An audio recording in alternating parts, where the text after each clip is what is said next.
En comunicación con Eliangélica González.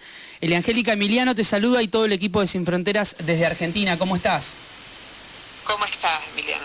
Bien, bueno, un placer para nosotros. Muchas gracias por atendernos. En esta fecha especial para todo Latinoamérica, que tiene que ver un poco con las Pascuas, pero imagino que en las últimas semanas han sido, por lo que hemos podido ver, bastante movilizadoras allí en Venezuela. ¿Qué nos podés contar? ¿Cómo está el clima hoy en día? ¿Qué es lo que se vive? Sí, pues en Venezuela se vive en tensión desde hace ya varios días. Vamos a cumplir 2 semanas de manifestaciones diversas en distintas ciudades. Ahorita mismo nos reportaban movilizaciones, enfrentamientos, incluso con la autoridad, entre personas que han salido a protestar. Algunas de ellas pues se cubren la cara encapuchados, básicamente porque cuando encuentran que hay represión, pues ellos responden con piedras y con objetos a esta represión de las fuerzas y de las fuerzas policiales. Entonces, se están dando algunos enfrentamientos, sobre todo en ciudades del centro del país. Hay otras que se han movilizado menos, pero que están en este momento también involucradas en lo que ha sido el saldo lamentable de estas 2 semanas, que ha arrojado 5 muertos ya hasta el momento por balas que vienen justamente de la autoridad, casos de los llamados colectivos, estos civiles que andan en moto pues por todo el país disolviendo de alguna manera y de forma ilegal, por supuesto, armados, las manifestaciones en contra del presidente Nicolás Maduro.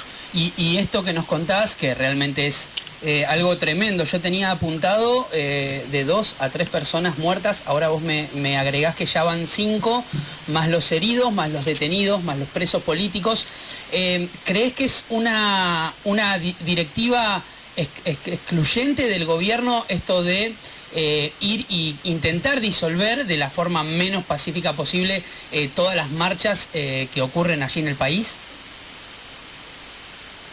Bueno, han habido denuncias de autoridades, inclusive de gente de la oposición, de personas que están en alcaldías, en gobernaciones, diciendo que los colectivos son los que se están encargando con armamento ilegal de disolver estas manifestaciones en vista de que la represión de la Guardia Nacional se ha visto de forma muy ruda en todo el país y en el mundo, porque hemos visto esas imágenes en prácticamente todo el mundo. Entonces, para lograr que esas manifestaciones se disuelvan, tratando de evitar esta confrontación con la autoridad, entonces se están utilizando a estos colectivos que son identificados con el chavismo, es decir, se autodefinen chavistas y que lo hacen pues de la manera que siempre lo han hecho en los últimos años, que es sacando sus armas de fuego, que son entregadas no sabemos por quién, pero que son utilizadas de forma absolutamente ilegal. Y por eso este saldo lamentable de 5 muertos, aun cuando debemos decir que la mayoría de estas personas fallecidas son por balas que provienen de las autoridades, de la Guardia Nacional o de la policía, bien sea la local o la nacional, en el caso de algunas personas fallecidas. Lo que sí puedo decirte es que en estas denuncias que se han hecho sobre lo que han sido las actuaciones, si no hay confrontación, es decir, si no hay represión de parte de las autoridades, esas manifestaciones terminan de forma pacífica. Okay. Si hay bloqueo de las vías, definitivamente hay enfrentamientos. Si tú te das cuenta de las manifestaciones chavistas, ninguna de ellas tiene ni siquiera despliegue policial. Claro. Ellos caminan libremente por donde quieren en las ciudades y ejercen pues su derecho a protestar, porque además es consagrado en la Constitución. No son bloqueados, no hay despliegue policial. En cambio, la oposición dice cuáles son las rutas por donde va a caminar y no se les permite. Llega un punto donde se bloquean y ahí es donde comienza pues siempre esta situación de bombas, de chorros de agua, de bloqueo, de perdigones contra piedras, que regularmente es lo que viene del otro lado. Claro, y recién mencionabas o decías acerca de estos videos que van recorriendo el mundo, diferentes países se van enterando de las situaciones de Latinoamérica y particularmente en este caso de Venezuela, y lamentablemente ha sido protagonista en las últimas semanas. Se ha dado a conocer un video de un hecho que condenamos rotundamente y que me gustaría que puedas contar también a nuestra audiencia de ese video que salió a la luz donde, según entiendo, estabas cubriendo un evento, un acto político, y se ve la forma brutal en la que fuiste atacada por fuerzas de seguridad. ¿Qué nos podés contar de lo que quieras y de lo que creas necesario para los oyentes que están del otro lado? Así es, eso fue el 31 de marzo, pues yo me disponía a cubrir una manifestación estudiantil frente al Tribunal Supremo de Justicia. Estos jóvenes estaban rechazando las sentencias del Tribunal Supremo, que son las que han generado, según la oposición, este autogolpe, situación en la cual dicen nos encontramos en este momento. Y también había una conferencia de prensa de la canciller apoyando justamente estas sentencias del Tribunal Supremo. Bueno, yo llegué, los ánimos ya estaban caldeados con los jóvenes, los muchachos golpeaban los escudos de los guardias, que había un piquete, un gran piquete, por lo menos de 30 o 40 guardias. Ellos fueron replegando a estos jóvenes hasta una de las calles paralelas del Tribunal Supremo. De allí salieron de pronto civiles, estos mismos colectivos de los que te hablo, armados. Uno de ellos se acerca directamente a mí y me dice, guarda el teléfono. Yo le digo que por qué lo voy a guardar y él me muestra una pistola. Pues obviamente ante eso yo guardo el teléfono y me repliego hacia el Tribunal Supremo. De todas formas yo tenía allí esa conferencia de prensa con la canciller. Entonces, entiendo, cuando me estoy devolviendo... Discúlpame, entiendo que vos estabas, digamos, en un lugar en el que podías estar, ¿no es cierto? No estabas ni violando ningún espacio privado, ni un lugar reservado para personas específicas. Correcto, yo estaba en la calle, completamente. Yo estaba en la calle dando cobertura a esta manifestación estudiantil hasta que fue correteada por estos civiles armados y yo me quedé en el Tribunal Supremo justamente buscando seguridad. Allá había un gran despliegue de la Guardia Nacional. Cuando yo me voy a la puerta principal del Tribunal Supremo, lugar en el cual yo había sido citada como periodista porque había una conferencia de prensa, me llaman de la radio donde trabajo, yo comienzo a relatar esto que te he contado y uno de los guardias dice, ella está hablando de nosotros, quítale el teléfono. Acerca un oficial, yo estaba al aire, ella me dice, dame el teléfono y te vas. Me lo dice 2 veces, yo le hago seña, le digo que estoy al aire, hasta que alguien le dice, quítale el teléfono y tírale al suelo. En efecto, eso es lo que hacen, me quitan el teléfono, yo estaba al aire, me toca el cabello, me tira al suelo, me da 2 patadas, cuando se cae mi otro teléfono, lo agarra y lo empieza a destrozar contra el piso, le rompe la pantalla, luego lo quemaron, bueno, una barbaridad. Yo estoy en el piso y es en ese momento donde empieza ese video que ha dado la vuelta al mundo. En la segunda parte de la agresión, cuando en efecto yo estoy reclamando por qué me pegan, le digo no me toquen, yo soy periodista, bueno, se ve allí toda la situación, yo le muestro mis brazos porque estaban todos arañados, tenía el cabello en la mano, bueno, una cosa tremenda, no, que de recordarla nada más pues la revivo y en efecto terrible, tremenda. Nos imaginamos, sobre todo luego de haber visto las imágenes, aparte... Pienso desde aquí, ¿no? Tratada como si fueras una de las revulsivas o de las que origina los conflictos. Y recordamos, estamos hablando con Eliangélica González, una periodista, una comunicadora social en Venezuela para varias cadenas, no solo de Venezuela, sino también entiendo de Colombia y algún otro país. Lo que llama la atención también es que este acto bochornoso se da justamente en el Tribunal Superior de Justicia, ¿no es cierto? El lugar en el que uno debería encontrar seguridad. Pero es que además es un edificio público. Hay unas normas que son edificios de seguridad, que llaman zonas de seguridad, pero son para entes gubernamentales. El Tribunal Supremo de Justicia es un edificio que se supone sirve a todos los ciudadanos y pueden perfectamente acudir todos los ciudadanos. Y si no fuese así, lo que yo estaba haciendo en ese momento era tener un teléfono en mi oído y relatar lo que había pasado. Lo que molestó realmente a los guardias era lo que yo estaba contando, que frente a los ojos de la Guardia Nacional estaba pasando todo esto y que ellos no estaban haciendo nada. Yo misma me volteé y le dije a uno de los guardias que una de esas personas estaba armada, se lo señalé, se lo describí y no se hizo nada. Pues en efecto yo iba a contar eso, porque eso era lo que yo tenía que contar. Y eso no les gustó, definitivamente por eso me trataron pues como una delincuente. Definitivamente yo me sentí en ese momento como una delincuente. Sí, sí, sin duda. Y Eliangélica, te consulto, en ese momento, ¿hubo alguien o de las fuerzas o no sé, algún colega tuyo o algún grupo de personas que haya intentado quizá ayudarte o sacarte, o estabas totalmente aislada, como vemos en esos fragmentos de video, vos sola con estos policías o gendarmes? Yo en principio pues no sabía, desconocí que había alguien que estaba grabando. De hecho esa grabación se hizo desde el propio Tribunal Supremo de Justicia. Yo desconocí y dio infinitas gracias a la persona que grabó, porque sin eso hubiese quedado un testimonio vacío, ¿no? Seguro. Una cosa solamente contada por mí. Habían 2 civiles allí en el piso, uno de ellos que me conoce. Bueno, yo soy reportera desde hace 20 años en Venezuela. Claro. Trabajé en Televisión Nacional 14 años, en Radio Nacional trabajé 12 años. Alguien debe haber conocido mi nombre, duda, o por lo menos haberme visto, y sin duda había alguien allí que me conocía. No se metía porque tenía miedo en que lo trataran pues de alguna manera, y solo le decía al oficial: yo la conozco, ella es periodista, yo la conozco, ella es periodista, mientras otro trajeado, que creo era alguien de protocolo del Tribunal Supremo, decía: me la sacan de aquí, quiero el área despejada, ¿no?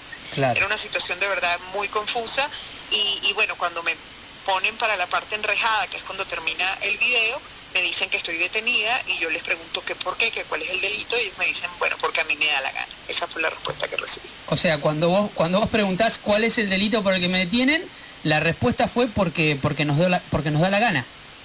Así es. Que es un hecho, sin duda, que obviamente no aceptamos cualquier hecho de injusticia y de agresión, y cuanto más a una mujer.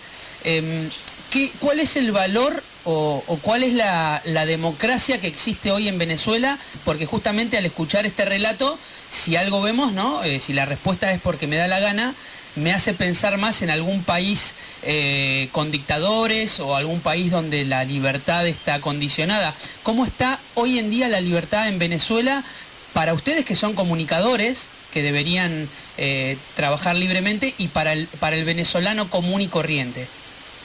Ahorita mismo se está adelantando una campaña contra los periodistas y contra medios de comunicación, sobre todo los internacionales, que somos los que estamos reflejando lo que pasa en Venezuela, porque hay una férrea censura en medios privados nacionales. Hay una plataforma de propaganda del gobierno venezolano que adelanta en este momento contra los fotógrafos, camarógrafos, periodistas, diciendo que nosotros estamos promoviendo y de alguna manera montando, esa es la palabra que han utilizado, haciendo montajes de las cosas que están pasando en el país. Es decir, promovemos las manifestaciones, promovemos mensajes errados, dicen ellos, quieren negar que haya represión, llaman terroristas a los protestantes, sabiendo que es un derecho consagrado en la Constitución. Y bueno, esa campaña se está adelantando en este momento. Por supuesto, hace mucho daño, ¿no?, el tema de la difusión a través de redes sociales. ¿Por qué? Porque es algo no controlable. Claro. Es una información completamente volátil que se disemina muy rápidamente, se hace viral el contenido muy rápidamente, y eso está perjudicando, por supuesto, esta imagen que quiere dar el gobierno venezolano de que son respetuosos de los derechos humanos y de la paz en Venezuela, cosa que, por supuesto, está en entredicho cuando sacan cientos de guardias nacionales a reprimir manifestaciones de la forma más férrea y más dura, cuando se sabe que del otro lado, cuando marcha el sismo, no hay ni un solo guardia nacional custodiando esas manifestaciones. Entonces se habla de terrorismo por un lado, mientras por otro lado los políticos de oposición hablan de paramilitares que salen a la calle, que son estos colectivos que son los que se están encargando de confrontar o de enfrentar de alguna manera, y por supuesto con mucha ventaja, con armas, a estas manifestaciones, que en definitiva, si usted ve que tiran piedras, palos y lo que sea para defenderse, nunca los he visto, yo por lo menos, los que confrontan esos colectivos con armas de fuego. Entonces hay una desventaja, por supuesto, allí hay una actuación comprometida, hay censura férrea en Venezuela. Nosotros tratamos de combatir, sobre todo a través de redes sociales, y por eso en este momento se hace una campaña para desvirtuar lo que estamos haciendo en el país. Claro, y justamente ahora que mencionás las redes sociales, me ha tocado observar en estos días previos, luego, bueno, de ver tu actividad, sobre todo en Twitter, y de algunos de tus colegas o políticos de allí de Venezuela, me ha llamado la atención la gran cantidad de interacción que tienen ustedes, que en algún sentido son personas destacables o personas influenciables en la sociedad, de parte de la sociedad, ¿no? Como que el venezolano se ha dado cuenta que justamente las redes sociales son el medio directo que tienen para dar a conocer, no solo dentro de su país, sino al mundo, la situación que están viviendo. Es como una nueva forma de comunicar, ¿no es cierto? Sí, el venezolano está perfectamente consciente de la situación que vive en el país. Recuerdo que esto no es nuevo. El gobierno tiene 18 años, no el de Nicolás Maduro, pero el mismo. Hay una estructura creada para censurar contenidos. Hay una restricción absoluta de lo que se saca, de lo que se genera a través de todos los medios de comunicación tradicionales. Hay contenidos que están completamente controlados y lo único que no se ha podido controlar en este país son las redes sociales y son las vías que han encontrado los venezolanos para poder decir, por supuesto, lo que piensan y lo que quieren que se sepa. Por supuesto, es algo muy delicado, tiene que explicar, pues tratamos de contrastar 10 veces las cosas, preguntamos directamente a las fuentes, si no las conseguimos no publican, porque es muy delicado, no podemos estar publicando cualquier cosa que nos llega, porque nos llegan montones de cosas, Seguro. montones de cosas por mensajes directos, pero sin duda es un momento de mucha responsabilidad, es un momento de ejercer periodismo responsable, de encontrar eso que nosotros aprendimos en la escuela de periodismo, que es verificar las partes del asunto, tratar de mostrar la realidad de forma objetiva y que la gente sea la que saque sus propias conclusiones. Obviamente el periodismo siempre está en la acera de enfrente, eso es una realidad y así va a ser siempre. Gobierne quien gobierne. Lo que pasa es que este gobierno no lo entiende así y por eso nos califica de ser opositores, pero no es cierto. Lo único cierto es que nosotros estamos unidos en la idea de que tenemos que informar como sea, de la manera que sea. Y eso implica, por supuesto, todos los riesgos que estamos corriendo. Seguro, qué interesante y qué bueno este mensaje que das, porque imagino que también, bueno, no será tu caso, que sos una periodista con un historial importante y con un respaldo interesante, pero imagino que muchos también dudarán, ¿no es cierto?, en esa batalla interna de ser el primero en publicar la noticia contra aquel que, como vos decías, debe verificar todas las fuentes. Y juntamente con esto lo escuchaba hace unos días a Capriles hablar exactamente de este mensaje que estás dando vos de, por favor, él decía, no demos mensajes que no están chequeados, como por ejemplo el número de muertos o de detenidos. Y en este sentido creo que ustedes, que como decía son influencia para la sociedad, está bueno que también pregonen este mensaje por encima de el sobresalir, ¿no es cierto?, cada uno de ustedes. Sí, es que estamos trabajando muy unidos, muy codo a codo, porque ahorita no importa la primicia, estos tiempos es una cosa que casi no se da, por una razón sencilla. Aquí las fuentes están muy restringidas, por lo menos la fuente oficial. Es muy difícil tener una versión oficial. Uno lo tiene básicamente desde Twitter, redes sociales o de canales de televisión que son del Estado. Pero contrastarla con una voz oficial es muy complicado y uno tiene que esperar que ellos respondan para poder replicar de alguna manera esa voz oficial. Las que están de otro lado, pues por supuesto tratamos de conseguir, digamos, hasta la última instancia para poder contrastar absolutamente todo y no cometer, decir algo que después nosotros mismos vamos desmentir. Esto ha generado, por supuesto, esta censura genera muchos contratiempos por colegas. Unos de ellos que han sido llevados ante la justicia. Ahorita mismo tenemos a un colega detenido en el estado Lara, que es el occidente del país, donde está dando cobertura a una manifestación. Simplemente lo detienen, ya no importa si dices que eres periodista y tras un cargo, le quitan los equipos y lo están llevando ante tribunales, presentándolo junto a los otros manifestantes. Eso está pasando en Venezuela.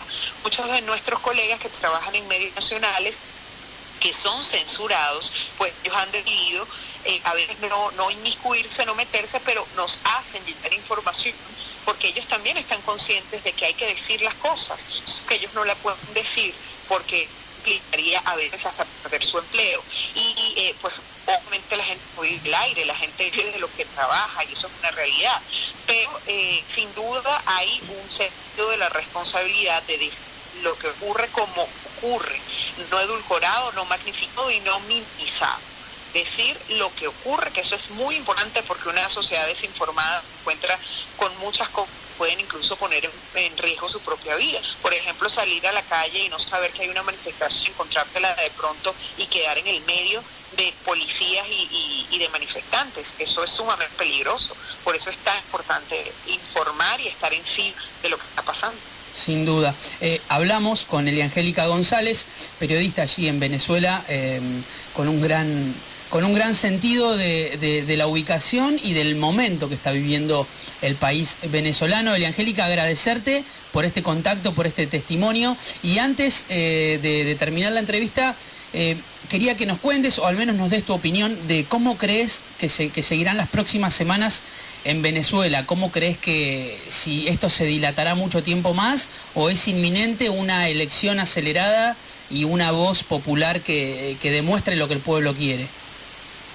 En este momento es muy complicado hacer una predicción de lo que va a pasar en Venezuela, porque vemos una oposición que está centrada en 4 ideas, básicamente, que es pedir elecciones adelantadas, que es pedir de presos políticos, un canal humanitario y por supuesto que se respete la Asamblea Nacional, que desde el mismo momento en que ganó que se instaló el 5 de enero de 2016, no ha podido avanzar en